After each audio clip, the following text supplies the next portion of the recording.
That's all I'm going to say. Yeah, how do I handle family or suicide?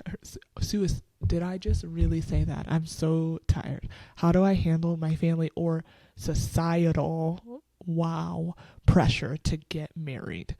Yeah. I think marriage is a gift from the Lord. I think singleness is a gift from the Lord. I think that it's this.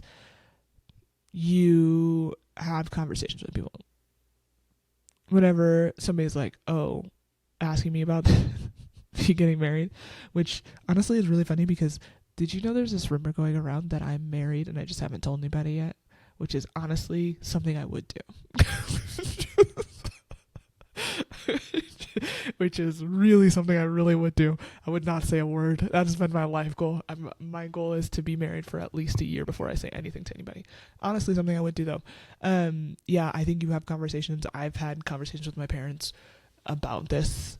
And so whenever my mom's kind of like hints at something or whatever, they stopped hinting. Like they're just like, she'll tell me when it's time. My dad has straight up said it to me. He's like, I know when you bring somebody home that's when I'll know, like that you're ready, that's it. And I don't need to be worried about you in this space because you are very confident in what you want and you will not settle for anything less.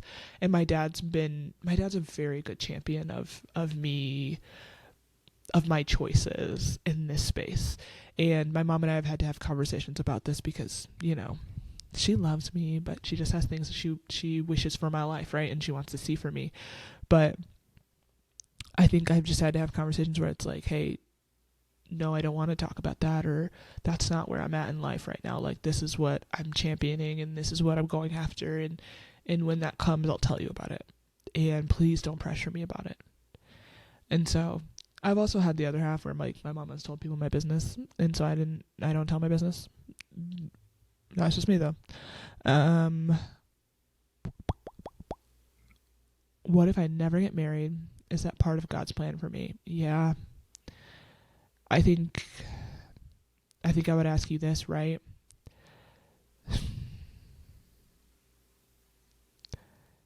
If you never got married, would he still be enough for you?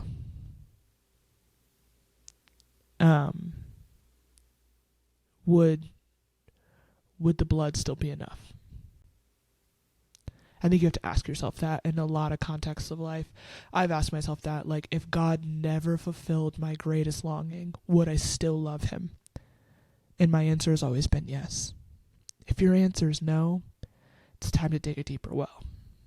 It's time to fall more in love. And it's tough because I think, like I talked about last week, I think a lot of times we want to believe in that God is so good, he's going to give us every single thing. But we're not living for here. We're living for heaven, right? It talks about how our citizenship is found in heaven. And so if you're like, marriage is my greatest gift, no.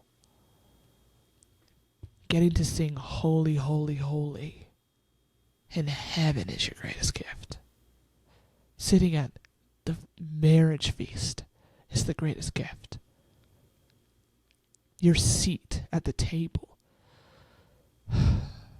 Like, that's it. That's it.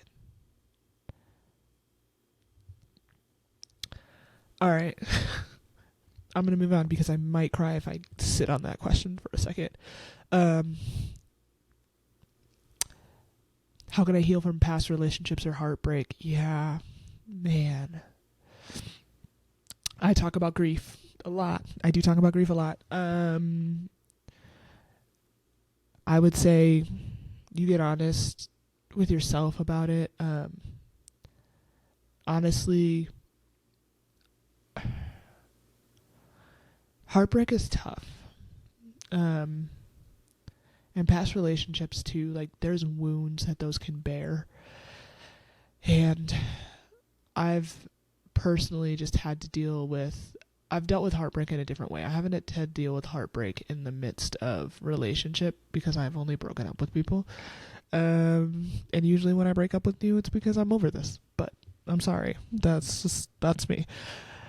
But I've dealt with heartbreak in the midst of like friendship and family relationships. So I really understand because there's parts of you that are like, I thought you were never going to leave me. I thought you would never hurt me, right?